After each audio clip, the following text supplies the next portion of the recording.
Understand this goes back many years, and when I come up to speak to you tonight, what I'm going to be doing, and I talked to Dr. Roach about this earlier, and again, thank you to Southeastern Seminary and as well to ISCA for having us. I really appreciate it. Bill's a great guy. Came and saved me last night, and I appreciate that. I almost ended up in jail, right? Something like that. But long night last night. But really where this all goes back to is you have to understand what's happening outside of the church to understand what's happening within the church. And that isn't always the case. A lot of times we have our own internal struggles, right? Whether it be struggles that we have with doctrines that are necessary for us to make sure that we articulate, whether it be soteriology, eschatology, whether it be doctrines about the church proper. But this is much, much, much more than that. And it's a lot more than just Christianity. And when you start to understand the breadth and scope of what's going on, and if the light bulb hasn't already gone off in your head about what's happening right now, I hope it will by the end of the presentation. Feel free to get up and use the restroom if you need to during this time, because we're going to be here for maybe an hour and 15, an hour and 20 minutes. But I've merged two presentations together because what I really want to make sure you understand is let's lay the framework to what's happening totally around us, what's happening to you daily all the time. What's really going on? Now, if we go back a few years, I'll just tell you about me personally. I started doing apologetics conferences, and the way that I paid for them was by putting on cruises. And I'd take the profits for the cruises, and I'd put on debates and different apologetics conferences. That's where a lot of people knew me for years, was that I did most of Dr. James White's debates and moderated them as well. And then that company became very, very successful. The Lord blessed. But in the blessing of that, let's just say that I started to meet a lot of different people. I started to meet a lot of different people that maybe were folks that had other intentions in doing ministry. And not only other people that had different intentions, like we could call them maybe wolves in sheep's clothing, but also we had other men who were coming to manipulate those people. And some of them became my clients as well. And this is both in the corporate world, this is in the NGO world, this is in the political world. Coming in to influence, and not just influence, but to transform the church. So we are now hearing the prefix to that word trans quite a bit, right? Well, that's what's happening to everything. You're undergoing a transformation. And in key, that's what we're talking about. So when we talk about critical race theory, critical social justice, critical pedagogy, when we talk about those things, intersectionality as well, those are not just analytical tools as they were referred to at Resolution 9 of the Southern Baptist Convention in 2019. Critical race theory is a tool of destruction. It's a tool that, if you can imagine a building, it blows up the foundation, sends it to the ground. What intersectionality does, that has a lot more postmodernism in it, is it builds it back up, upside down. We'll get to that eventually in the presentation. So, we have a brave new religion that has started. And when I say that, I'm not just talking about Christianity, I'm talking about everything. But yet, Christianity is somehow involved. So you have an ecumenical project that's happening all across the world.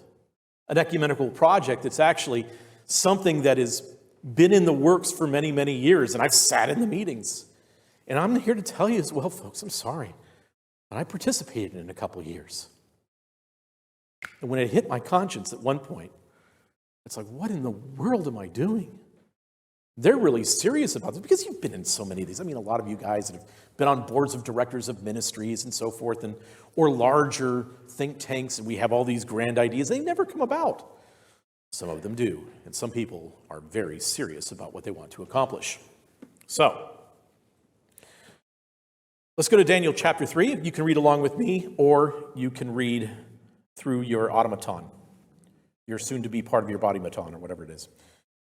So Daniel chapter 3, verse 1. King Nebuchadnezzar made an image of gold, whose height was 60 cubits, and its breadth 6 cubits. He set it up on the plain of Dura, in the province of Babylon. Then King Nebuchadnezzar sent to gather the satraps, the prefects, the governors, the counselors, the treasurers, the justices, the magistrates, and all of the officials of the provinces to come to the dedication of the image that King Nebuchadnezzar had set up. Then the satraps, the prefects, and the governors, the counselors, the treasurers, the justices, the magistrates, and all of the officials of the provinces gathered for the dedication of the image that King Nebuchadnezzar had set up. And they stood before the image that Nebuchadnezzar had set up. And the herald proclaimed aloud, "You are commanded, O peoples, nations, and languages, that when you hear the sound of the horn, the pipe, the lyre, trigon, harp, bagpipe, and every kind of music, you are to fall down and worship the golden image that King Nebuchadnezzar has set up.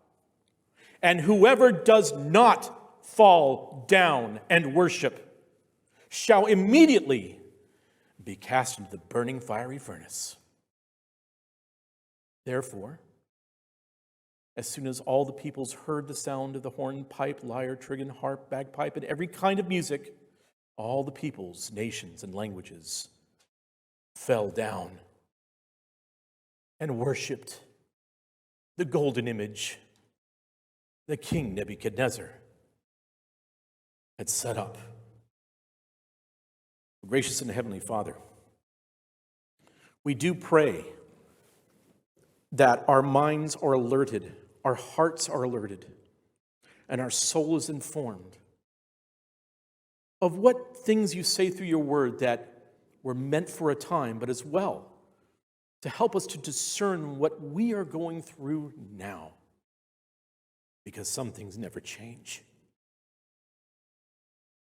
And also, your people are called at times to take a stand and sacrifice, to move away from their comforts, or sometimes you move our comforts away from us. So Lord, give us strength. Help us to see what is happening around us. And give us courage to stand. We ask this in your most holy and precious name of Jesus Christ. Amen. So you are in the midst of a change from an analog world to a digital world. But what is needed to capture your support is a new world religion. And understand what I mean by that. I mean by that you just can't launch something and say, okay, hey, here's what we're going to do. We're going to, I don't know, let's say, require the entire world to get a vaccination. Or that, hey, everybody here, you need to stay locked down in your homes for the next year. Not do anything. Don't send your kids to school. Forget about that small business you were operating. Forget about all that. Because there's something else that we have to do. And we're all in this together. Oh, and by the way, look, we just got to make our sacrifices because we've made a decision that we're going to transform the way that we do energy. So yeah, gas prices are going to go up, but oh man, we're giving it to Putin. But everything is with a religious element.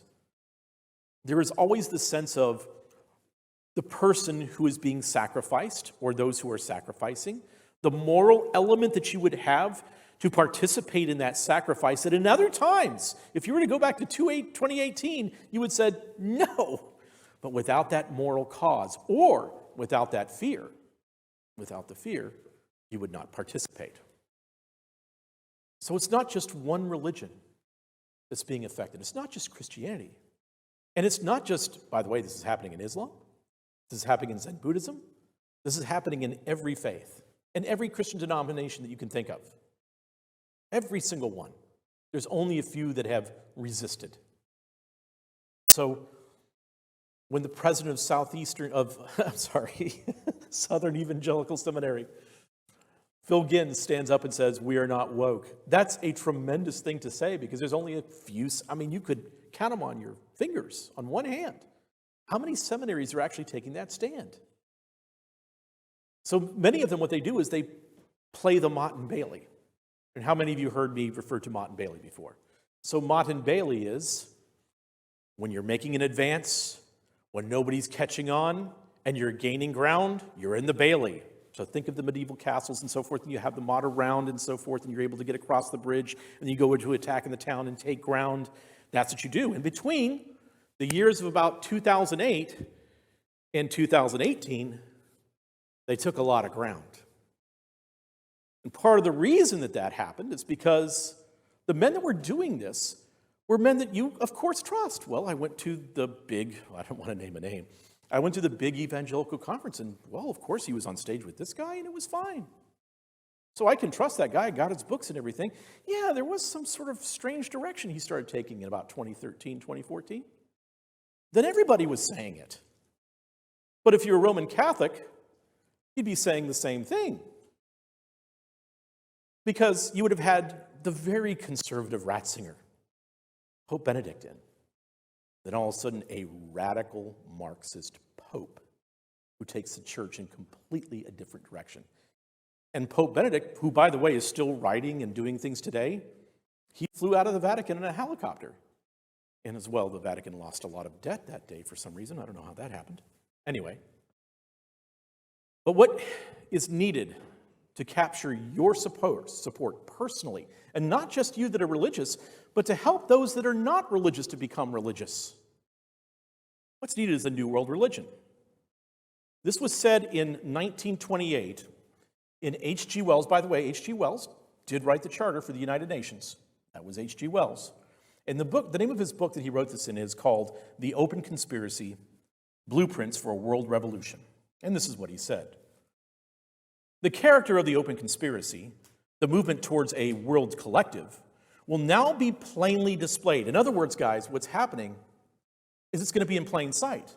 We're not going to try to hide it. It will have become a great world movement as widespread and evident as socialism or communism. It will largely have taken the place of these movements, but it will be more. It will be a world religion. So let's think back to China. You had the Great Leap Forward, the famine that also occurred about the same time. Then all of a sudden, Mao fell out of a little bit of disfavor with the rest of the Communist Party. And then all of a sudden, there was this brilliant idea, basically, to take what Gramsci wrote and what Gramsci said and apply it towards China.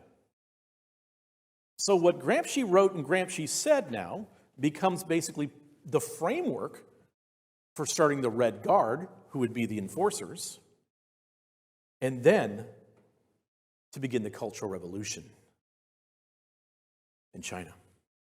So what they wanted to dispense of was this: the old ideas, the old ideologies, the old ways of knowing, let's say, the old ways of doing science and math. You want to get rid of the old ideologies. You want to get rid of the old customs, your way of doing things, your way of dress, of which, by the way, I don't know if you knew this, but in China, there are a myriad of different dialects all over the country. Well, the intent was, let's go one language, Mandarin. So that's why in the city where my mother-in-law was born, which is called Canton, is now Guangzhou, because you're going from Cantonese to Mandarin. The old culture has to disappear. And with the old culture as well means your old religions, no matter what they may be. You can have religion eventually, like let's say what happened within the Chinese church. Of course, when Mao took over, he basically demolished all the churches and destroyed all of them that were built by mainly Anglo faiths. So you would have, let's say, going into Fuzhou, you would have the Anglicans that would get a quarter of the city. You'd have the Presbyterians that get a quarter of the city. You'd have the Baptists get a quarter of the city. And you'd have whatever else would fill for the other quarter of the city. And sometimes even families would be told that they have to go to different churches. Well, he said, enough with that. But what we're going to do is we're going to reset China. And that's where the Three Self movement came in. Borrowing some of the theology, actually, that was kind of being originated and so forth at that time that was very popular from Witness Lee and from Watchman Nee. But then, one thing that's really curious, and I don't know how many of you have been to China, but we were taking pastors there years back and how I got involved in this whole mess. But what you would see is within the Three Self Church, what eschatology are you not allowed to teach within Union Seminary in China? Do you know? You can't teach premillennialism. And why is that? Pretty easy to find out who the dragon is, right? I'm just telling you the truth. You could be post-mill. God bless you. You could be all-mill. You could be whatever it may be. But that's the truth. That's why they've done that. Is because they understood with that eschatological model that China, the Communist Party, could be made the enemy of the people. And they wanted to make sure, though, that each congregation did not get above so many people, because once you have crowds, you've got a problem controlling crowds. So you need to make sure they're socially distanced. Okay. Now, how would you do this, and how would you affect this kind of change if you're going to do something in the United States of America? Well, basically what you'd want to do is to create a new religion. A new religion where maybe you have this time that you have to do penance, this time that you must be alone and reflect. Then a time in which you are to go before the altar and you would be infused with the Holy Spirit. But it's more Arminian, right? A little bit more Catholic in a sense, because you have to return over and over and over again, much like in the book This Perfect Day, written back in 1969 by Ira Levin, that model. So you look at Kathy Hochul here. She's the governor of New York. Take a look real carefully there. The necklace that she has, it's not a cross. What does it say? Vaxxed. Because this is her faith now. Now, she can switch faith very quickly, just like everybody else does. They put whatever the crisis du jour is, the flag du jour, right? Whatever it is that you need to be for now and who you need to hate. Like in Orwell's 1984, if you recall, you would have your 2 minutes of hate every day. Then every year you'd have your hate week because Oceania was always at war with Eurasia. So, here's Kathy Hochul. Take it away. Oh, maybe not.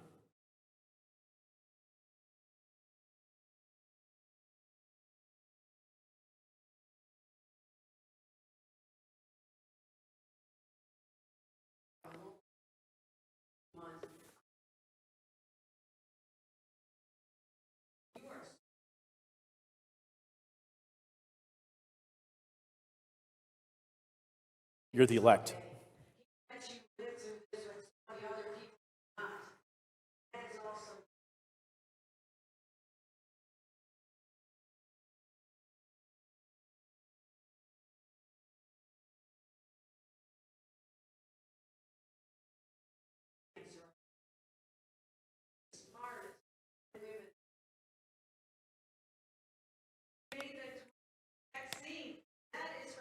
Your salvation.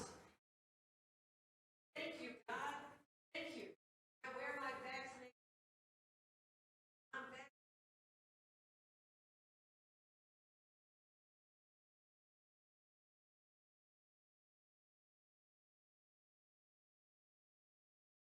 I need loved each other. We love each other. He taught us to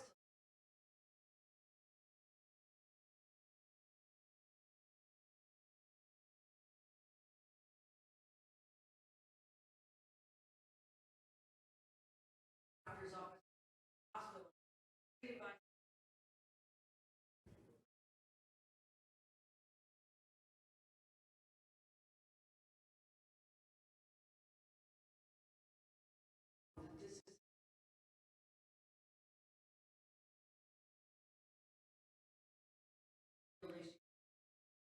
Systemic.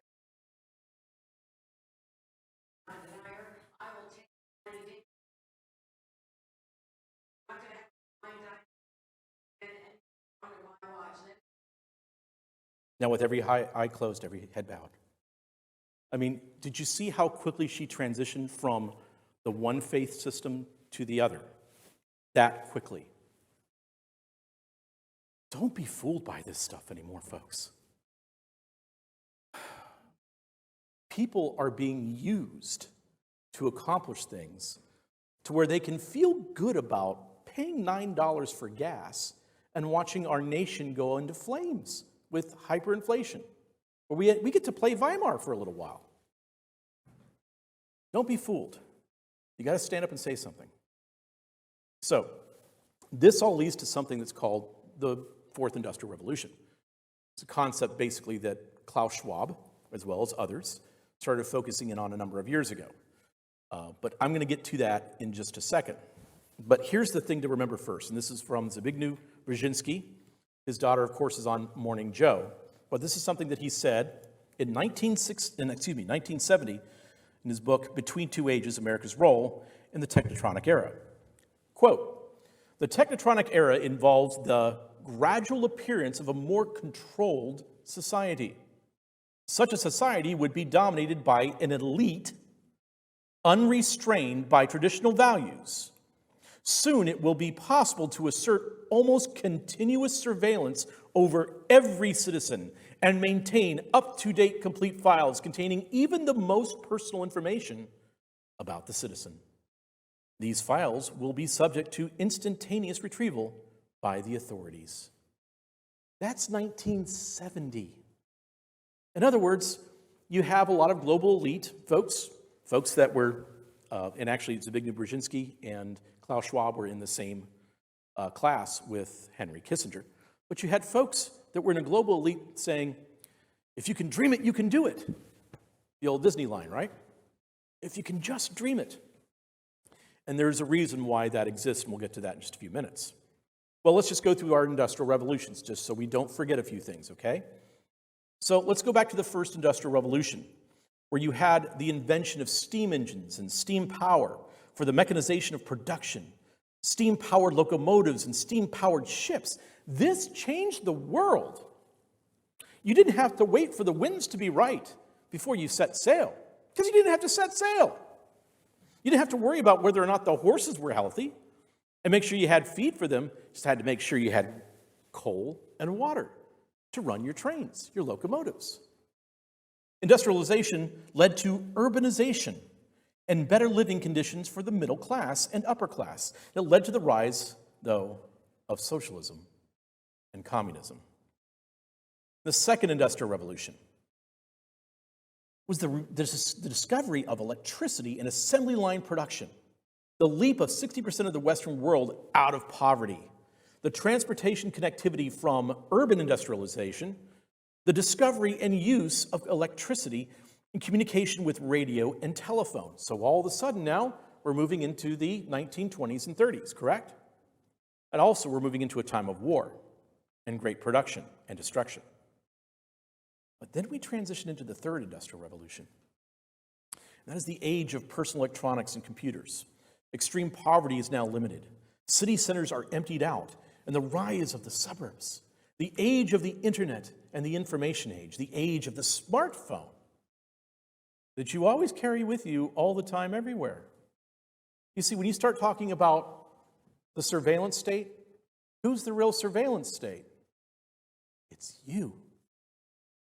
Third age of policing, DNA, digital, and video evidence. Now, when I say third age of policing, I need you to think about this. What was the big phrase that was used in 2020 during the riots of George Floyd and so forth, when every major city in the United States was on fire and people were being beaten in the streets and businesses were being, torn to the ground and so forth? What was the big phrase? Defund the police. So what are you talking about doing? You're talking about disrupting and dismantling the police forces who were being told by their Democrat mayors, and even some Republican ones, by the way, to stand down, to not use force, to let it burn itself out while things are being destructed at the same time. But what was really going on? What was happening? Well, what was happening is you're looking at a way that you disrupt our law enforcement. And if you end law enforcement in an area, you create a vacuum. And where there's no law enforcement, there's no law. Because if law is not enforced, it's really not a law. And wouldn't it be interesting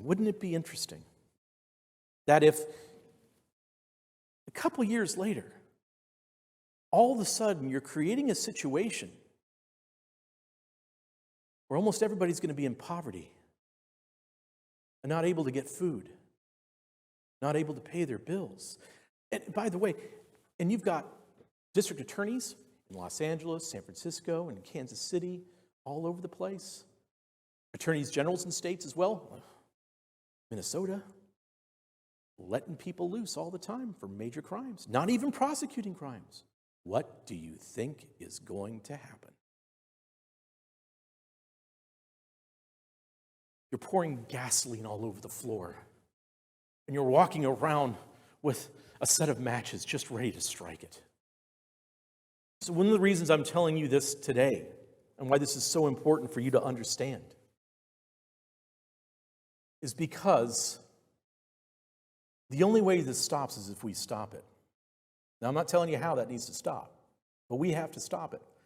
Never notice that all these horrible things are happening, Biden getting up and saying, oh, well, it's going to go up to $8, $9 a gallon, but we're committed to green energy and to electricity, and with no way of doing that, we're shutting down nuclear power plants. Where are the Republicans right now standing up to this? I mean, all of them can't be on Paul Singer's payroll, but anyway. So what is happening is you have the change to the fourth industrial revolution. It's called the Great Reset. Now, when you hear the Great Reset, everybody refers to what's happening now. Actually, the book, The Great Reset, was written in 2008, published in 2009, by a man that I've met before. His name is Richard Florida. He's also the one that invented, you said it earlier today, the whole concept of gentrification. So his idea was, yes, create economic collapse, and then create a reset, where you reset the urban areas, you get rid of the suburbs, and you begin to bring in a modern age, basically, of communism. Then you have COVID-19, the Great Reset. That, of course, was written, it was somehow published in, I think, maybe May of 2020. It's pretty quick in writing that and getting it out. But that was written by Klaus Schwab, basically using the same concept, but in a global sense now. And then everybody started talking, I started talking about it 3 days after he released the book. So that's when I started doing podcasts and talking about the Great Reset and what it really was. It's a year zero scenario. If you understand what happened with Cambodia, with Pol Pot, when Pol Pot took control, I love your ringer. When Pol Pot took control, and what he did is he basically jailed everybody that was in education, everybody that was a professional, anybody that had a higher end job or whatever the case may be, jailed them all, turned it into an agrarian society. He says, we're declaring year zero. And so also the same thing happened with the Jacobins and Robespierre. When the French Revolution took place, what they did is they declared it year one. In other words, everything that happened before now is gone. It's all what? It's reset. It's canceled. Aufheben. That would be the word that Hegel would use. Everything is canceled now. And we're starting fresh. We're going to burn it all to the ground. No longer in France is it going to be Madame and Monsieur. It's going to be citizen. No gender. This has all been done before, folks. It's just got a better marketing campaign at this point. A little bit more technology behind it.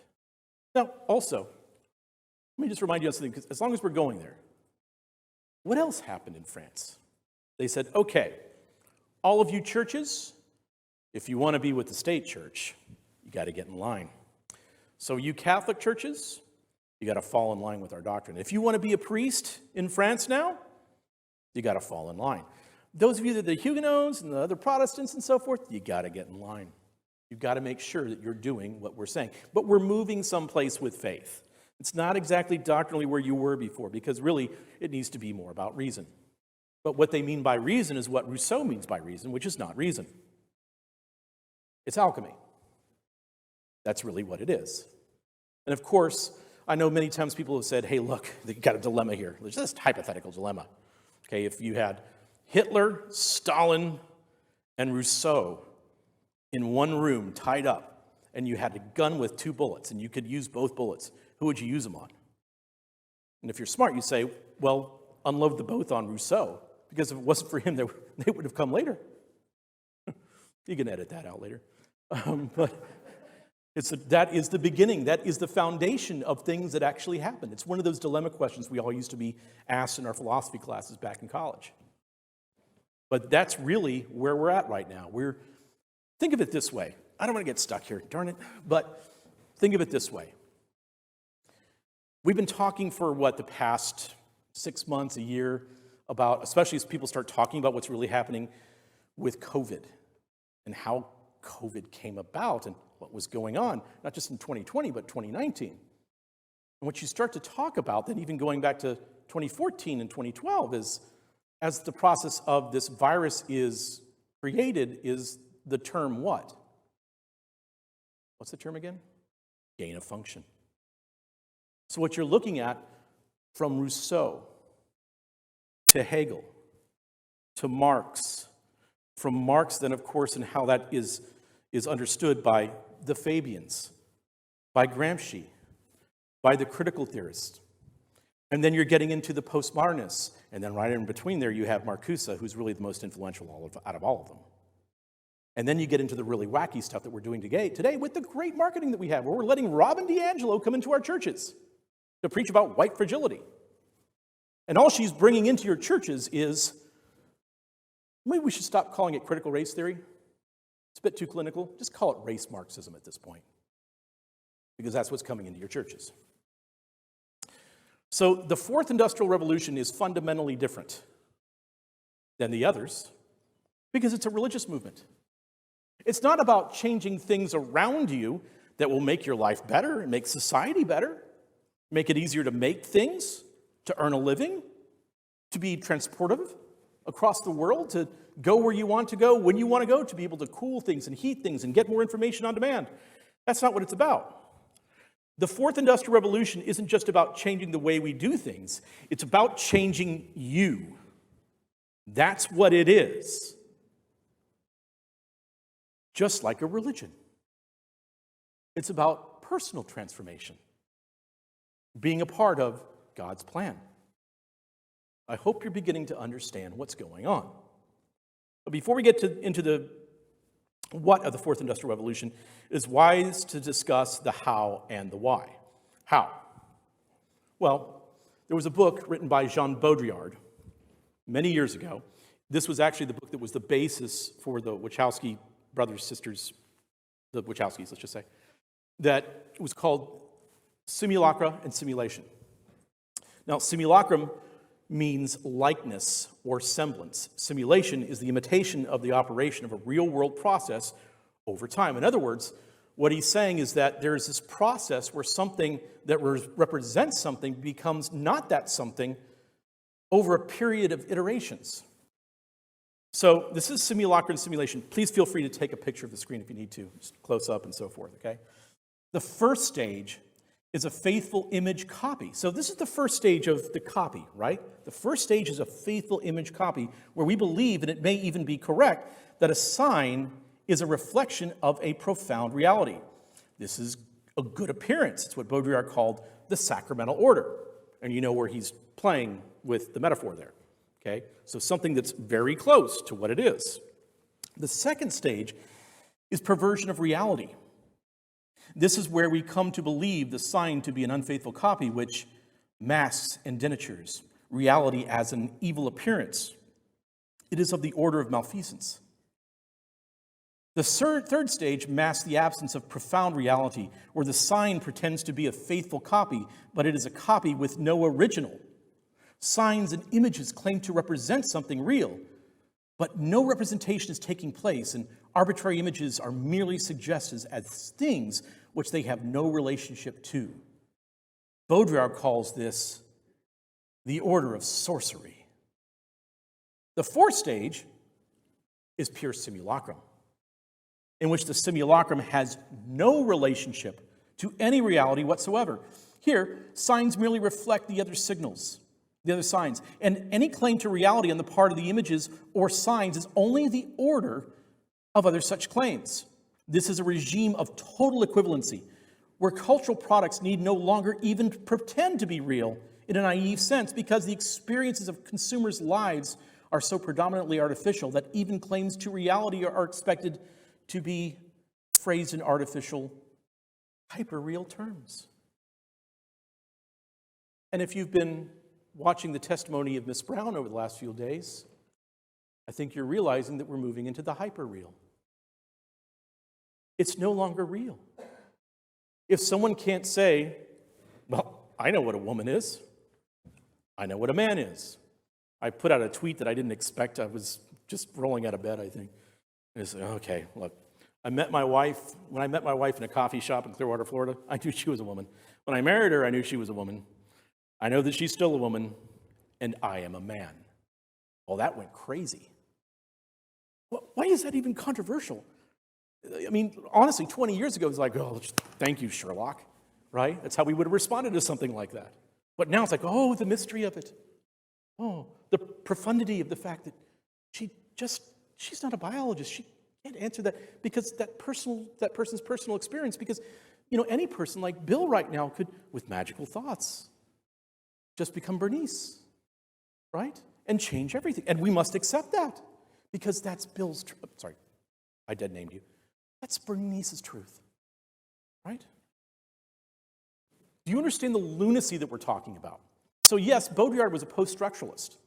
He's also a guy that wrote this book, and you have to read it. It's actually quite interesting. He said, the Gulf War never happened. What he wasn't saying is that, no, there was a conflict there and everything else, but it was a marketed war. And you in the United States saw what they wanted you to see. And they let you see the results of what they were doing. They didn't tell you everything that they were doing. That's what he was trying to say.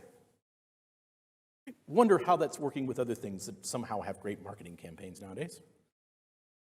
But let me explain this a little bit better with the idea of strawberry. So just come back with me for just a second. Let's pretend we're French Impressionists here. We're going to do a story, okay? Imagine back in, let's say, the 1930s. Old grandfather has got his strawberry farm. Let's say that strawberry farm is somewhere in Central Florida. He's bringing his grandson out. First time he's taking him out to the strawberry farm. Grandson, I want to give you the best thing you'll ever taste in your life. Really? Yeah. Our family strawberry is just ripe now. Let me pick you a good one. So he picks it. He's got that strawberry, and he gives it to his grandson. His grandson bites into the strawberry. And oh, the flavor was just amazing. It was incredible. So as that grandson got older and he worked on the farm and he fell in love with strawberries. So as the grandson went through college, you know what I'm going to do? And he inherits the strawberry farm. I'm going to make our family strawberries, the best strawberries and the most widely produced strawberries ever. So taking that way that they do things, he starts the strawberry company for his family, not just local growers anymore, but big growers. And people are enjoying those strawberries everywhere. But then all of a sudden, someone comes to him and says, hey, real quick, you're doing really good with this. I taste your strawberries. There is a difference there. How do we make them into jam? Jam. Okay. Well, let's try jam. So when you go into jam, you're talking about first stage. Because you're taking it now, you're putting in some cornstarch, maybe and a lot of sugar and other things to make sure that there's binding elements and so forth, and you make jam. But then what happened?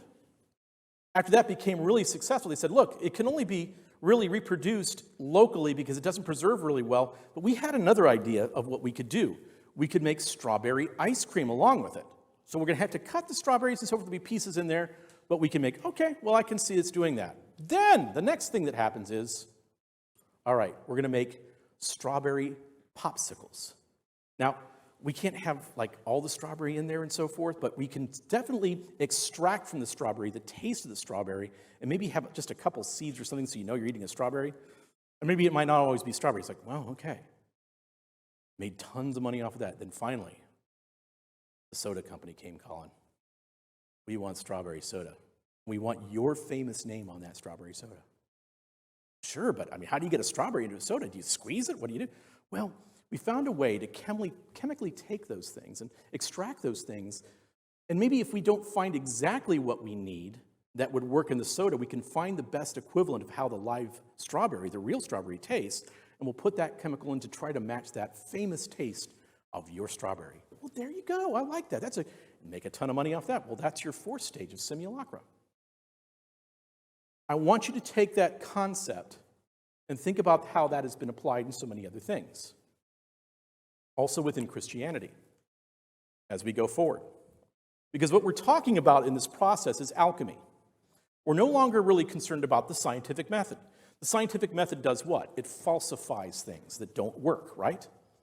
Things that are not equivalent to what objective reality is. That's what the scientific method does. So the quote here is, quote, "The scientific method seeks to understand things as they are, while alchemy seeks to bring about a desired state of affairs." To put it another way, the primary objective of science is truth. That of alchemy, operational success, end quote. And that was from George Soros' The Alchemy of Finance in 1992. So as opposed to what the truth is, instead for you, it's what is operationally successful. Do you see where we are transitioning to? Think about how that applies in all sorts of things that happened in 2019 and 2020 and 2021 and 2022. Now you have operational success. So maybe if you're a ministry and maybe if there's some gigantic bags of cash that are offered to you to start to transition Christianity in a certain direction. And also, they make promises of power and safety in the future. But we're going to go through a period of pain first. And those are the conversations that people had with me. Here's another thing that you want to remember. Take a picture of this as well. Reflexivity. That is the process of what you would call alchemy, of creating alchemy. It's the Pygmalion effect. So Pygmalion was the title of what book that became a play and movie? Right. Exactly. I knew you were going to say it first. Who else wrote the book Pygmalion as a play? Oh, that was the first one that I just asked. So George Bernard Shaw, remember he was with the Fabians. Who was the first one to write that play and drama and musical? Rousseau. In social theory, reflexivity is practiced by creating an atmosphere of transmission and acceptance of either true or false statements in order to fulfill the manipulative function. Because what you're trying to do is make sure that you create whatever it is that you want to see as the success that you're trying to, the operational success you're trying to reach. So you manipulate, and how really reflexivity has been used through the years, really started by Mr. Soros in the 70s, was that you find a way through propaganda to insert your reflexivity through fertile fallacies. A fertile fallacy is a false or partially false statement, false or partially false statement, that is to be received and believed with the purpose of manipulating opinion, moving decisions, and changing conceptual frameworks. Okay? That's very important. As soon as you understand these terms and how they're used, you'll understand everything that you watch. And I don't care which news station it's on every station, except sometimes from 8 o'clock to 9 o'clock on one station. And this is what you would call the dialectic. Again, we go back, yes, Rousseau, then to Hegel, the dialectic as well with Marx, thesis, antithesis, synthesis. So think about it. What we could say would be a thesis, antithesis, synthesis. Coming up with a synthesis is a third way, which is not necessarily a true way, but it gets you to inch closer left to where you want to go. Hold on, this is your left. You go further left to where you want to go. So think about an example that evangelicals and Catholics together. So it was to take the thesis of Catholicism, the antithesis of Protestants. Let's try to find a synthesis. That's Hegelianism. Problem, reaction, solution. Well, we see that Chicago inerrancy statement, but we believe in inerrancy and so forth, but there's a couple things that we need to really place in there, more about ways of knowing, more about epistemology. that is not really an inerrant factor. And that's where you start to go. So your inerrancy statement of 1984 in Chicago with Norman Geisler and R.C. Sproul and many others ends up becoming meaningless. It becomes meaningless if you let somebody else take that over. And let me tell you something. This is the first time I was actually nervous to speak in years. I'll tell you why. Because as I was coming out of Catholicism, one of the reasons that I came out of Catholicism was this. Yes, I started having issues, and yes, I received the gospel at Calvary Baptist Church in Clearwater, Florida, back in the mid-90s. But what I had seen in Catholicism was this, especially when I went to the University of Florida. I went first to a parish that was pretty radical. I mean, someone who'd been raised in the Catholic Church, and they were pushing the envelope pretty far left on things. And I couldn't stand it. So I ended up attending a parish that was outside of Gainesville that I had heard from others was much more conservative. I had a conversation with that young priest, who, by the way, is no longer in the priesthood. And he said, well, basically what you have is Hegelianism that's taken over in the Catholic Church, and they're deconstructing the faith. Now, mind you, I'm 19 years old. I'm like, oh, okay. He says, here's a book for you. And so he gave me a couple books. Then eventually I bought Malachi Martin's The Keys of This Blood that explained how Hegelian and Marxist ideologies were used to affect the theology within the Roman Catholic Church. But much of this actually started back in Tübingen at the critical schools. And by the way, Tübingen was started by men who were students of who? Hegel. Okay. So 2 key words I want you to remember for you to be able to understand as we start now we're going to be getting into the section about Christianity here in just a minute. Don't forget, disrupt and dismantle. I try to say this over and over again in Facebook and in Twitter and wherever else I am. Disrupt, dismantle. When you watch what's happening to the United States right now, disruption, dismantling. When you watch what's been happening at seminaries all over the United States, for men that used to be on the Council on Foreign Relations and other places, disrupting and dismantling. That's what you do. If you want to make sure that you bring things to the ground, just like they're doing with the nation now, so you can, we'll talk about that in a second. Disrupt what was in the previous metasystem. It's a metasystem change. What was in the previous metasystem. And then dismantle the previous systems. Deconstruct the past. So this is Klaus Schwab. He is the president of the World Economic Forum. And this is what he said in 2020. He said, the pandemic represents a rare but narrow window of opportunity to reflect, reimagine, and reset our world. So what did Klaus mean by that? Well, this is what he's saying, is that everything that you thought you knew must be disrupted and dismantled to usher in the fourth industrial revolution. Just like the Cultural Revolution of China, just like the French Revolution, everything must change, new systems coming in. So after you disrupt and dismantle, then you can build back better. It's starting to make sense now. That's the same thing that's happening within Christianity. What have you been doing for the past 12 to 15 years? Well, you gradually, incrementally introduce things like critical race theory, liberation theology, all these other concepts into the faith, radical subjectivism, start to pull it away from its doctrinal roots and so forth, and start to get it, and then you start to really step on the accelerator until Michael Fallon started picking up the phone saying, hey guys, I can't watch this happen. I'm like, wow, you're a travel agent. What are you going to do? And so we lit the fuse. And the day that we started the fight against this in CRT, and nobody really wanted to stand with us, thankfully James White did. Jordan Peterson was with me that day, Ambassador Alan Keyes. I've known Alan for years. He's watched this happen in the Catholic Church, infuriated by it. He's watched this happen in our government. So we had them and Jordan Peterson as well with us.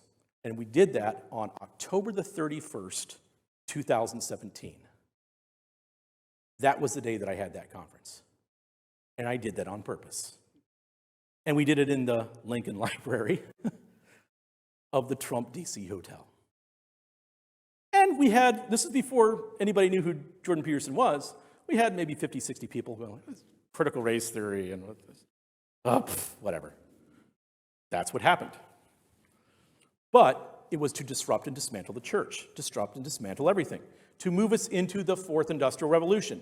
Now, what is the fourth industrial revolution? Well, first of all, one concept that H.G. Wells had talked about back in, I think it was 1923 to 24, in his book, The Global Brain, is a global brain. In other words, a system of the world that knows things at all time. It's omnipresent. It's omniscient. It knows when you've been sleeping and it knows when you've been awake. It knows when you've been bad or good, so you better be good, for goodness sake. The elimination of sovereign nations. That's why I named my company Sovereign Nations. Human employment is minimized. The rise of the creative class. And what the creative class is basically people that are just creative for a living and they get UBI. But they're having fun and they're in the metaverse. So they're distracted from all the horrible things that are happening around them. The end of analog policing. The rise of the surveillance state. A change of dietary consumption. Now, when I said this back, I had this presentation out last year and people were like, oh, we'll never put up with that. You're about to. You're about to. I'm going to be going on a diet soon. I think it's going to be very effective. Joe Biden's going to be putting me on that diet. The end of private ownership. The beginning of the circular economy. And the Internet of Things. So in other words, God is everywhere at all times. He's in everything. In every piece of clothing you have, and everything that you buy from a store, or you don't buy anymore because you're going to own nothing and you're going to be happy. But everything that you have will be a part of the Internet of Things.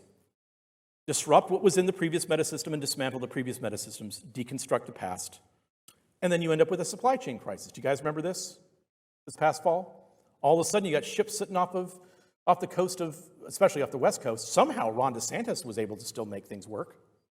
We still had longshoremen, coming in, and we were still unloading things. We still had food on our shelves and stuff on our shelves here in Florida. That wasn't necessarily the case out in the West Coast. So that's what you had. This is what California looked like for a while. Things weren't happening. So you had articles like this. Do your holiday shopping now. Truck driver shortage, vaccine mandate could worsen supply issue. Just like they're telling you right now. Well, look, Ukraine creates, what, 1/3 of the world's grain. So we're all going to be starting to starve pretty soon. Not only that, but Russia creates 70% of the world's fertilizer, so we can't have any fertilizer here in the United States. But this is what they were saying about trucking and logistics and the inability of the ports to help us to get through this. So it said experts are advising shoppers to begin buying gifts early as existing supply chains could be worsened by continued truck driver shortages as well as new vaccine mandates. The truckers stopped that in Canada. That's what they were successful in doing. So the American Trucking Association estimates that this year the industry has about 80,000 less drivers than they need to meet the current demand. A shortage that predates the COVID, no, they're lying to you, but was exacerbated by the pandemic. So what is really going on? This is from the World Economic Forum. This is their logistics wheel. Supply and change transport, and this is what they're doing. Restructuring global value chains. Digitization of supply chains. Supply chain sustainability. Don't forget that word, because it's not what you think it means. E-commerce and demand chains. Logistics skill shortages. So you're going to create shortages for people that are skilled. Logistics, property, and infrastructure. Everything gets changed. And then you have to see in the rest of the wheel, we don't have time to go into that, what all the rest of that is changed by this change in the supply chain and transport. Well, China is ahead of the US right now and heading into the fourth industrial revolution. They basically started this a while ago. And this is because of the Belt and Road Initiative.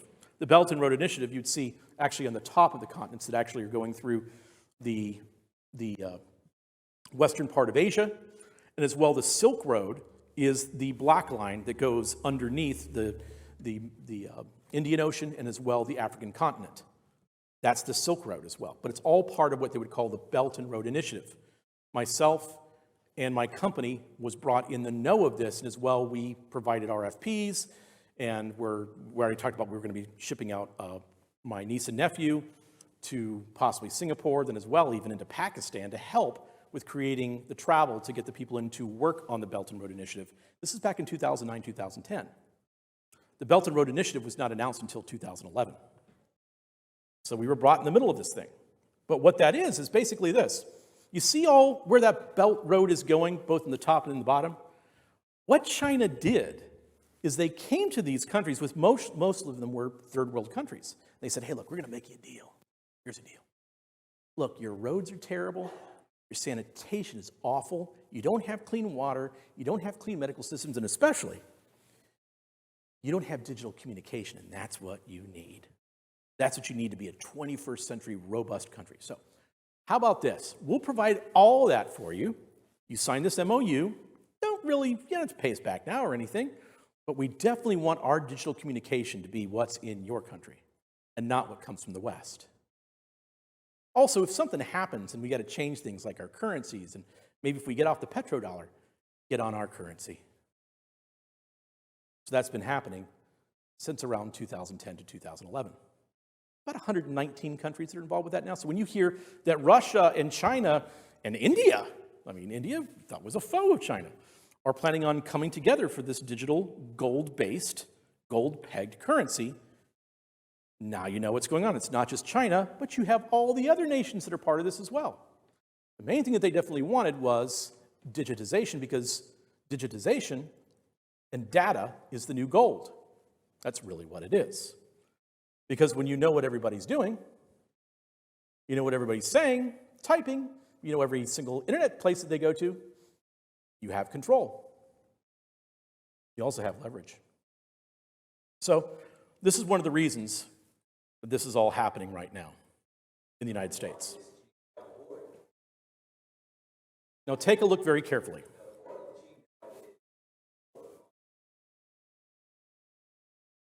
You notice anything?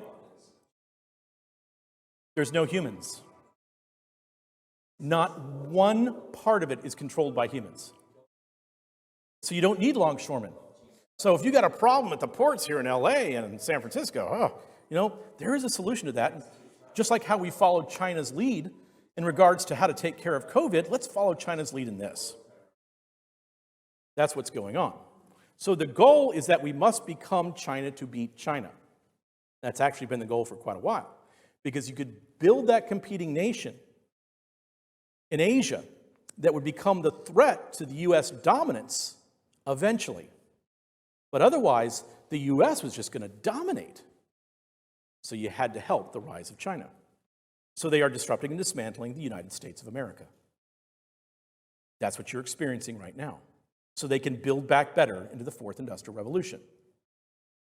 And your participation is necessary because there's going to be a change that's going to need to happen very soon.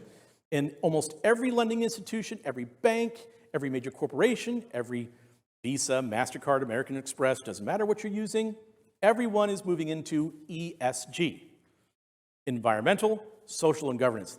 I praise the Lord that people have started to figure this out. People just look at me with a blank stare on my face. Why are we even talking about this? Here's why. Environmental is the first thing. It's the first religion, right? It's the religion of sustainability. It's the religion of the globe. It's that we're all in this together for the planet, right? And that's the way that you can start to be able to both regulate people because of their carbon footprints and their carbon output, as well as say, you know what, it's not good for you to travel right now because you'd be creating too much carbon and so forth. So we need to regulate that. Social. What's the social part? Why do you think we've been doing critical race theory in the church the past 12 to 15 years? Because of the social part. So also now, right now, you'll see some gospel coalition guys, especially like the church that Russell Moore goes to, but now they're starting to talk about environmentalism. But the social part, we had to change that, because what we had to change from was that old system that really didn't work over here and doesn't go over well, Marxism, where it's the classics.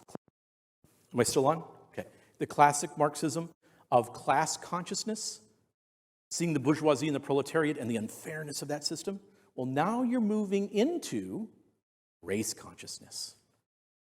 Now you're pitting people against each other because of their ethnicities. That's what you're doing. And then governance, which is really easy. For Christians, that's easy. It's just Romans 13. You got to obey the government. And if you don't obey the government, then those lending institutions, those transportation folks, that ability to book a room in a hotel, well, you might not be able to do that. if your credit score is low in any of these categories. That's why they've been doing this, folks. It has nothing to do with racial reconciliation. Because if you start talking about racial reconciliation, you're talking about collectivism. You're talking about, who's going to be the pope for all the Anglo people? Who's going to be the pope for all African Americans? Who's going to be the pope? Now, I'm half Cuban, so I can be the half Cuban, quarter Irish, quarter English one. How about that? So all of a sudden what you do is you set up collectivism instead of hearts reconciling, individuals reconciling with one another. Because when you do it collectively, now you can start to put a price tag on it. So how to stop the progressive drift of the evangelical church? How? Well, this is what Van Jones said. Do you guys remember Van Jones from the Obama administration? Brilliant guy. He said, our governing move is three things: top down, bottom up, and inside out. We need to work on the middle and the bottom. Governments will still handle the top down, but it's also bottom up and inside out. So now you're challenged as you leave here. Your challenge is to take care of that bottom part and that inside out part, the heart part. So top down first. Please take pictures. Top down in the government is to change for challenges relating to social and economic structure. Get your desired elected officials in office. Maybe if they aren't really elected even. But you got to take the control. So if you take control of the constitutional system, you can start to change and transform the constitutional system. If you have the top, especially if you have the executive office, the executive administration, if you have all of Congress, and if you get SCOTUS. If you get all of those, you have a total top down. Then also you have to worry about those pesky states too. Because if you get to that point, how did Chuck Schumer say it when the Georgia seats were? He says, now we can fundamentally transform America. And boy, are they doing it. Bottom up, social change created by encouraged crisis opportunities or mass reflexive action. Create your reflexive events that convert the uninvolved to the involved. Do you see that? What are the bottom up? Can you name a few bottom up movements? The Me Too movement. What else? Black Lives Matter. March for Our Lives. Do you remember that? With the young guy who tried to start his own pillow company and failed? Okay? So that is a bottom-up movement. Now, we'll get to that in a second. Then as well, you have to change the inside out. So you're changing or eliminating the binding agents of culture. In other words, you have the top and the bottom, right? And in the inside is the glue. That's what holds the nation together. That's what holds our society together, is the inside. And then it won't come apart. So what you've got to do is you've got to unglue it. And that would be in faith, national pastimes, and then as well, you got to do something about that patriotism problem that you've got. Right? You got to move away from that. You got to start making people hate the history of your nation. Like a 1619 project would be a good idea. And with sports, as soon as George Floyd comes along and that horrible incident takes place, all of a sudden that's the only thing that you focus in on, and you try to get the guys back on the field and back on the court. As a matter of fact, you can put on their jerseys, on the back of them, the names of other African-American kids that have been killed. And you make it a religious movement. And as well, what you do in the church, man, you really take advantage of this if you're Russell Moore. If you're Ed Stetzer, you go out there with David Platt and you march with Black Lives Matter, that communist Marxist organization that wants to tear apart the nuclear family, that wants to destroy capitalism. That's what you do. And as well, patriotism. So you start to talk about things like, where we're after things, and God does not want you to be a nationalist. That's the last thing. You don't want to end up being someone like, and they always evoke, of course, Nazi Germany, the Third Reich, and then they evoke as well Benito Mussolini. You notice who they do not evoke is China, number one. And number two, they don't tell you this. What's the only other alternative to nationalism? Supranationalism. A supernation. A supernation that, wow, we haven't finished the social contract on just yet. So that's how you do it. So top down, bottom up, and inside out. That's how the move is done. Let everybody take their picture. Oh, the camera's going up. It's a great scene. So now, think about this, how you would do things in faith. So here's how this kind of starts, and this is why this is important to understand. We're going to go back a little bit of time here. Dom Helder Camara was ordained a priest in 1931 with direct authorization of the Holy See over his young age. Camara was named auxiliary bishop of Rio de Janeiro by Pope Pius XII on the 3rd of March, 1952. During his first years as a priest, he was a supporter of the fascist and socialist organization in Brazil, and I'm not going to try to announce it because I don't do really well with Portuguese. While being fascist and corporatist, held opposition between materialism, understood by him as the normal operation of natural laws guided by blind necessity, and spiritualism, the belief in God, in the immortality of the soul, and in the conditioning of individual existence to superior eternal goals. Did you get that? So we're talking about the combination now between fascist and corporatism, but as well, he was a socialist. You understand that's what's happening right now? We're moving into enviro-communo-fascism. Who were the ones that really let Russia have it? Was it the United States? No. It was Apple. It was Amazon. That's who really let him have it. But during his tenure, Camara was informally called the Bishop of the Slums for his clear position on the side of the urban poor.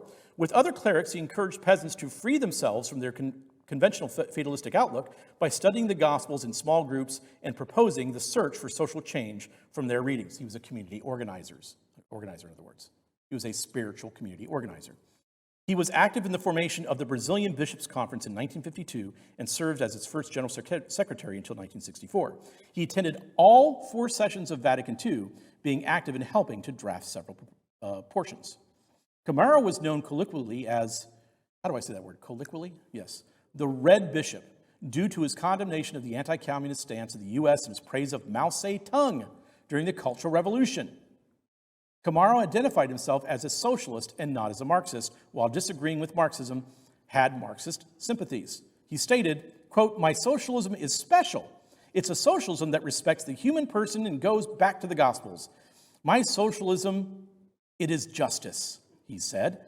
Concerning Marx, that while he disagreed with his conclusions, he agreed that his analysis of the capitalist society. Dom Helder Camara had a tremendous amount of influence, of course, on Jorge Mario Bergoglio, who is Pope Francis. So Dom Helder Camara as well, by the way, he held something, I don't think I have this in the notes, during Vatican II at the very beginning called, I believe it was the Synod of the Catacombs, where he brought all these bishops and some cardinals down in the catacombs of Rome, and they made a pact to change the direction of the Catholic Church. There's actually pictures of this out there. There's several other Catholic reporters that have reported on it. For some reason, they're trying to push that aside. I remember hearing about this in the 80s. For some reason, they're not talking about it right now. But Dom Helder Camara had a tremendous impact on a young man in the early 1970s, a man who would soon be gathering world leaders and corporate leaders to disrupt and dismantle the world to reset civilization.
where the spiritual element of the World Economic Forum came from. And this was the time when they actually formed it as the World Economic Forum. I believe it was called the European Business Council before. And then with Dom Helder Camara, it became the World Economic Forum. So, here's where it starts to get pretty dirty. Once again, in the World Economic Forum, this is the role of religion. Just like we saw with some of the other things about logistics and supply chains, this is the plan for the role of religion. Faith in global development, religion in ethics and law, gender norms and roles, conflict and peace building, impact on social movements. And if you go over to the right of that, if you see just there on the right side, it says systemic racism, the future of food, LGBTI inclusion,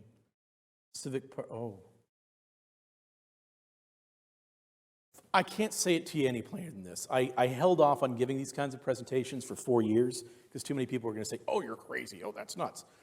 Who was at Davos in 2009 trying to sell Davos on making sure that they use Protestant evangelicalism? I mean, he's on the stage with a Roman Catholic cardinal, a Muslim imam, a Sikh priest, and Tony Blair at Davos at their main session, Rick Warren, selling them really on the Southern Baptist Convention. This is the role of faith in systemic global challenges. So just like how they want to make sure that they're changing everything else in the world, if you're introducing a new meta system, if you're trying to get right now everyone out of the old system and into the new, if you're disrupting and dismantling the old, you really, really need the faith leaders to tell everybody it's okay. This is God's will. This is where we need to go. You need to look and think differently of Marx. You need to look and think differently of Jacques Derrida, Michel Foucault. As a matter of fact, in the Gospel Coalition website, you can take the course. It's right there. It's an 8-part series on interacting with the Bible and Jacques Derrida and Michel Foucault, the two Marxist postmodernists. You can take it. So we're going to help to make this transformation happen. You know, it's going to be painful for some for a while, but when we get on the other side of this, it's not going to be so bad. Baloney? So within this whole track that they have, it's global challenges and solutions, how providers of healthcare need to take care of things. They need to make sure that there's no violent resistance against certain policies, such as birth controls and vaccinations. Perspectives, views on sexual reproduction or human rights, we need to change those. We need to change the ideas on women's rights. We need to change the roles on the views of the human body. Concepts of sin, guilt, and forgiveness. They're telling you how your new faith needs to be. If you're going to stay a Christian, you've got to be our kind of Christian, because it has to be a Christianity that fits into our system. The faith factor in employment, skills, and human capital. Now, if you take a look, this is by Neil Nielsen, chairman of Lippo Education Initiatives, Lippo Group Indonesia. Lippo Group is James Riyadi. And James Riyadi is one of the primary funders of things that happen in Reformed Christianity, including Reformed Theological Seminary, including Richard Pratt's organization, Third Millennium Ministries, including many others. Mr. Riyadi is involved in all of it. And he built a massive church, actually in Indonesia, for Stephen Tong. And usually wherever Stephen Tong goes, so goes favors with Mr. Riyadi. So that's how you start to change things from a Reformed perspective. I know I'm not in a totally Reformed audience right now, but that's how those things changed. So you disrupt what was in the previous metasystem, dismantle the previous systems, you deconstruct the past. You deconstruct our past faith. You start to introduce things like standpoint epistemology. But then you really want to make sure that you're interjecting critical race theory. Does this make sense now? I didn't just jump right into critical race theory. I'm trying to help you understand the why and the how first. So now you can understand it. Well, we just got to make sure that we don't get critical race theory into our doctrines. We're going to be A-okay. Everything else is going to be critical race theory around you. That's why they're doing this. Now, there are some men that I've spoken to, I'm not going to mention their names, what I did several years ago, I said, please don't do this. I just plead with you. And one of them, it's quite well known, said, Mike, look, it's the way it's going to go. And the way I've navigated my whole life is, in one hand I have the Bible, in the other hand I have the National Review. And right now where I'm seeing it, it's going here, and there's no going back. So we just got to do it. It's like, wow. Please never, ever preach from Daniel 3 again. Please. Please don't mention the names of Meshach, Shadrach, and Abednego. Because you're bowing down to the golden idol. And they're saying, dance to the music, boys, and you're dancing. That's what you're doing. Let's go to the simple definitions for critical race theory. The belief that the fundamental organizing principle of society is racism. That's what your first belief has to be. This racism was created by white people specifically to oppress people of other races. Now, do you understand what they're actually talking about here? They're talking about capitalism. They're not just talking, they're talking about white systems. The problem is their system was also created by dead French guys and dead German guys. And a dead Italian and Chinese guy thrown in there too. But that's what they're saying. The white system has to end. Whites, because you're gone what? From a class consciousness to a race consciousness. It's the same game. It's the same play. It's still Marxism. Whites, particularly white males, maintain this racism to maintain their own advantages in society. So in other words, if our current system stays in place, if our Constitution stays in place, if capitalism stays in place, then that means that those men are just trying to preserve their privilege in society. Like said it was that I did last night when I wanted air conditioning in my room. Anyway, another story. But for instance, let's not just pick on the Southern Baptist Convention. Let's go to the Presbyterian Church of America. This is Alexander Jun, the moderator of the General Assembly. And that would be more or less like the president of the SBC, okay?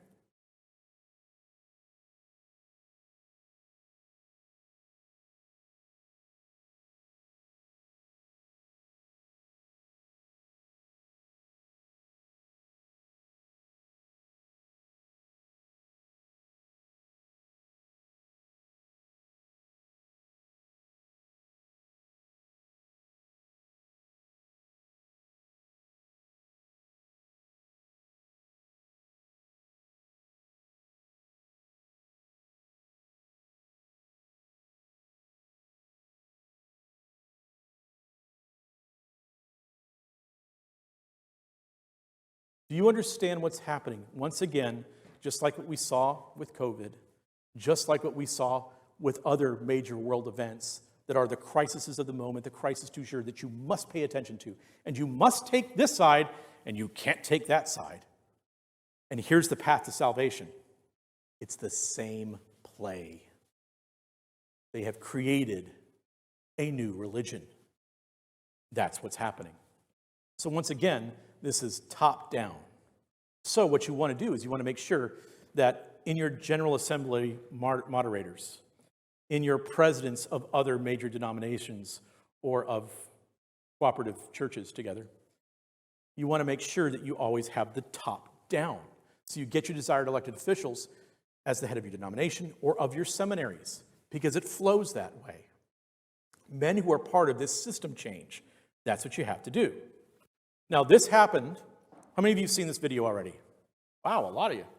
So this happened in 2019, about 3.5 weeks after the massacre in 2019 in Birmingham, where Resolution 9, where they wanted to look at critical race theory and intersectionality as analytical tools. So I brought Peter Boghossian and James Lindsay up on a rooftop in New York City, and we had this conversation.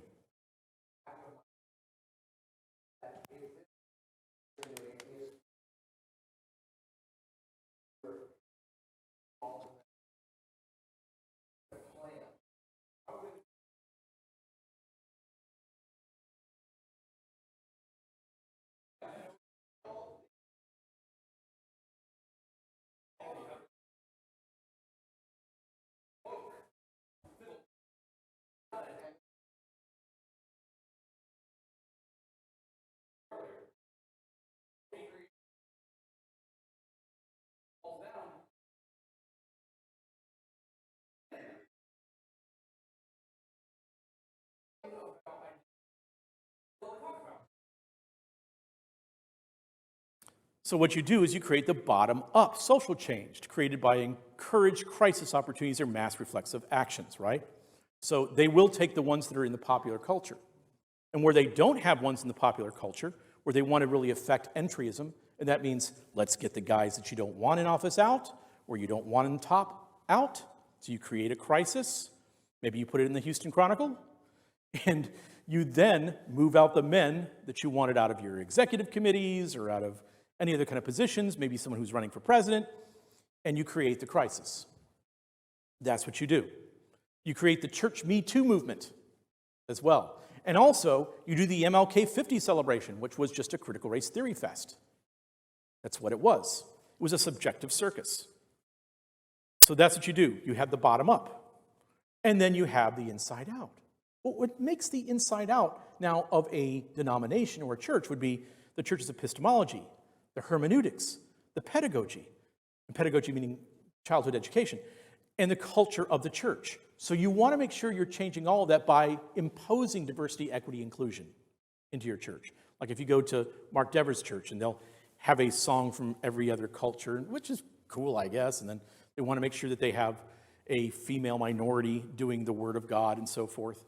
You want to make sure that all of your pedagogy, of course, is affected, in terms of your education. Your hermeneutics is affected then by your epistemology. And the epistemology that you use is standpoint epistemology.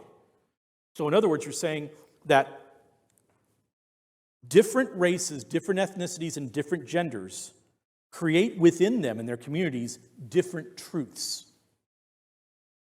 Now, you think about that for a second. What does that mean?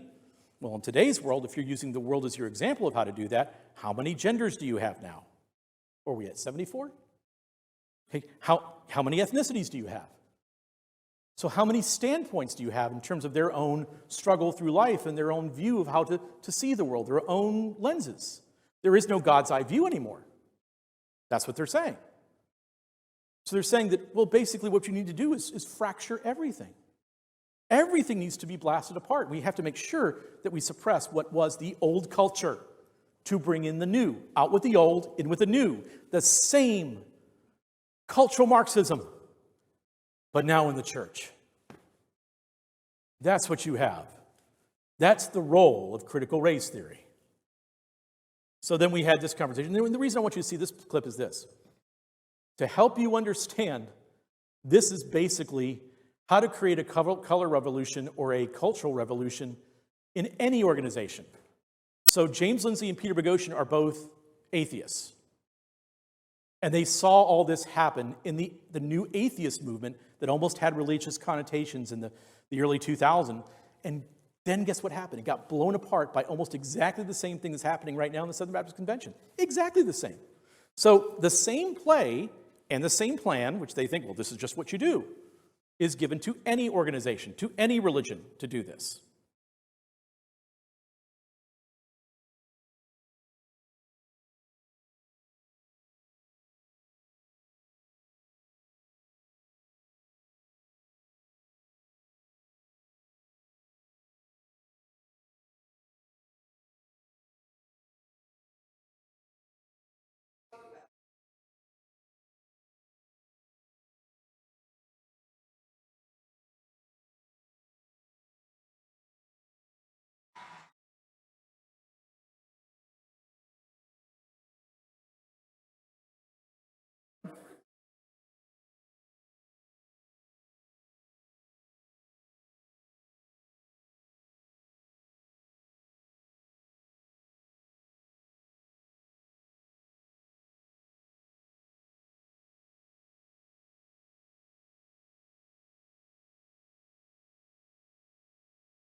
You're being played. Your churches are being played. The body of Christ is being played. The development of the intersectional and technocratic church. So the idea is this, what I was saying before. You now have a church or a knowledge base. You need to make sure, let's say, because here's the problem in evangelicalism. Here's the problem in Protestant evangelicalism, especially in the Southern Baptist Convention, PCA, and so forth. You don't have the numbers like the Roman Catholic Church does, right? Because you're talking about 1 point some odd billion, and you have a top down. Definitely, if you got the top, you got it, right? You don't have that. You had all these guys that are all siloed and they all want to be the celebrity guy or whatever, They want all the attention.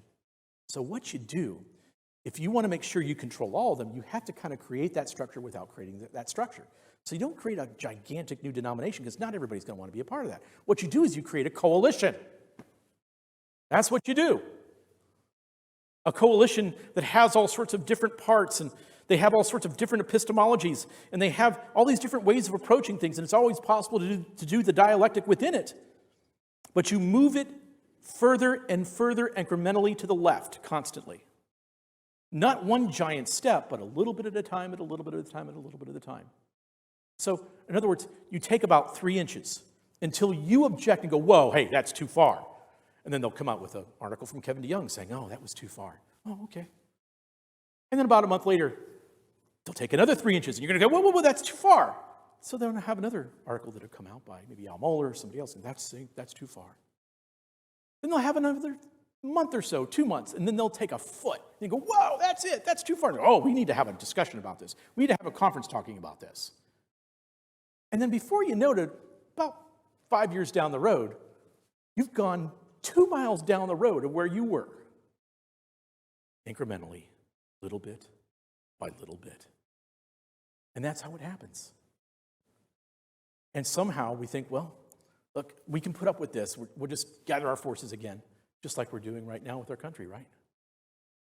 If I told you where we would be now in 2019, you would have called me crazy. But I did. And people called me crazy. So now you have the former homosexual female, the Asian male, the Latina female, the half-Cuban male. You have to have all these representatives now. For the seminary here at Southern Evangelical Seminary, Southeastern does have their kingdom diversity, yes. So they're doing this. But here at Southern Evangelical Seminary in Charlotte, North Carolina, you have a seminary presidency says, no, we're not doing that. They'll say, okay, well then we're going to withhold your funds if you don't go all the way with the LGBTQI plus whatever agenda. If you don't make sure that you do DEI in your hiring practices, if you don't actually watch in regards to who you're allowing to come into your seminary, we need to have that equal representation. And so the president of Southern Evangelical Seminary said what to that? Yeah. No. So now here's the thing that we need to start talking about. This guy's saying no. How many of the rest of them are saying yes? Who else is saying yes? Who else has been preparing for 15 years to say yes? And to have you go, oh, well, actually, that's the right thing to do. That's very winsome of you. Thank you. That's what's been happening. Thankfully, Bill is here right now because there's not a whole lot of others that will be willing to do this. So this is back in 2018. You had the Woman of Color gathering the day before the Gospel Coalition. So Anglo women were originally invited but were told to sit down and listen. Otherwise, if you spoke up, that's called privilege providing epistemic pushback. So only the women of color will be allowed to speak. But if you're white, no matter how well trained you are in Scripture, how good of an exegete you are, that's not what matters. What matters is your standpoint. So they put this out there. I don't know if I was with Bill at the time or not. He was in one of the chat groups. I'm like, guys, everybody's got to get this out there. Everybody's got to, and here's the angle you got to take on this. This is about epistemology. And thankfully, within, I think, about a week or two, they had to basically yank the thing down and totally reform it. But of course, I saved screenshots. It's always wise. So what you're looking at with the new religion is this. It's an Augustinian framework to intersectionality. As well, you could say this could be the case with critical race theory. So you have an original sin. Now, I first did this back in 2019. It's up on a video that I did in February of 2020. Now, everybody's doing it, praise God. But original sin, white, cisgendered males. Those are the ones that are born with original sin. They start at 0, okay? They need redemption. So you need to become born again, which is to become woke. I see how my privilege is damaging all those around me. And you need to be sanctified. You need to go through the process of sanctification. In other words, you need to become an ally and make sure that everybody's doing their anti-racist work. Which, of course, anti-racist work is what? To be discriminatory towards white people. That's what it is. Redemption is never accomplished. You have a reformer. We have our reformer Martin Luther. They have Martin Luther King. You have the canon of Scripture. You know how the ever-forming, ever-growing canon of woke with authors like Eric Mason, Jamar Tisby, Russell Moore, and others. We had the Inquisition that we had to stand up against. Well, they're actually putting out the Thinquisition. In other words, they really want to determine your cognitive liberty. So again, it's top down, bottom up, and inside out. And that's how you apply critical race theory and intersectionality. That's how it's done. So that's the proposed socio-political paradigm shifts of the progressive movement. And I really appreciate you putting up with me. I tried to go as fast as I could, but thank you for having me.